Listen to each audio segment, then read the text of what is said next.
பேதுரு எழுதிய முதல் திருமுகம் அதிகாரம் 5.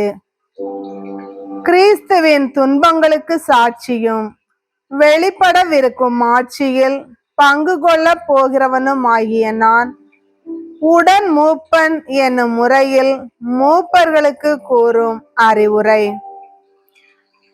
உங்கள் பொறுப்பில் இருக்கும் கடவுளின் மந்தையை நீங்கள் மேய்த்து பேணுங்கள். கட்டாயத்தினால் அல்ல, கடவுளுக்கேற்ப மன உவப்புடன் மேற்பார்வை செய்யுங்கள். ஊதியத்திற்காக செய்யாமல் விருப்போடு பணி செய்யுங்கள். உங்களிடம் ஒப்படைக்கப்பட்டவர்களை அடக்கி ஆளாமல் மந்தைக்கு முன்மாதிரிகளாய் இருங்கள். தலைமை ஆயர் வெளிப்படும் போது அழியா மாட்சியுள்ள முடியை பெற்றுக் கொள்வீர்கள். இளைஞர்களே, நீங்கள் முதியவர்களுக்கு பணிந்திருங்கள்.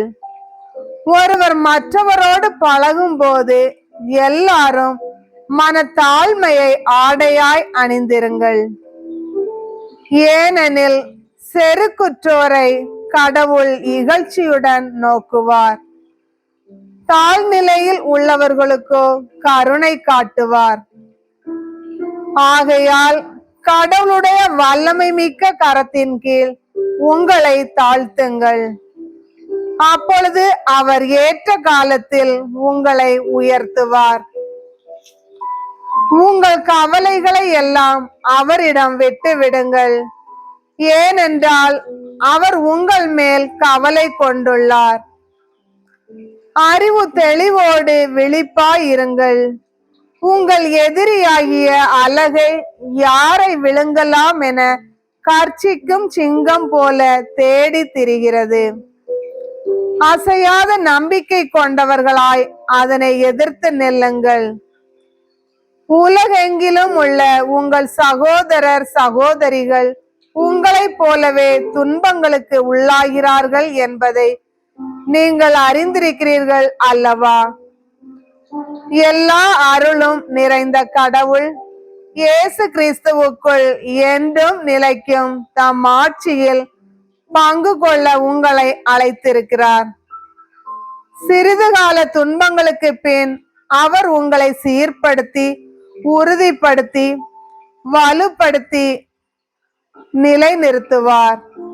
அவரது வல்லமை என்றென்றைக்கும் உள்ளது. ஆமீன். நம்பிக்கைக்குரிய சகோதரன் என நான் கருதும் சில்வான் வழியாக சுருக்கமாக உங்களுக்கு எழுதியுள்ளேன். உங்களை ஊக்குவிக்கும் கடவுளுடைய மெய்யான அருளை பற்றி சான்று பகரவுமே எழுதினேன். இந்த அருளில் நிலைத்திருங்கள். உங்களைப் போலவே தேர்ந்து கொள்ளப்பட்ட பாபிலோன் சபையாரும் என் மகன் மார்க்கும் உங்களுக்கு வாழ்த்து கூறுகின்றனர். அன்பு முத்தம் கொடுத்து நீங்கள் ஒருவர் மற்றவரை வாழ்த்துங்கள். இயேசு கிறிஸ்துவோடு இணைந்து வாழும் உங்கள் அனைவருக்கும் அமைதி உரித்தாகுக.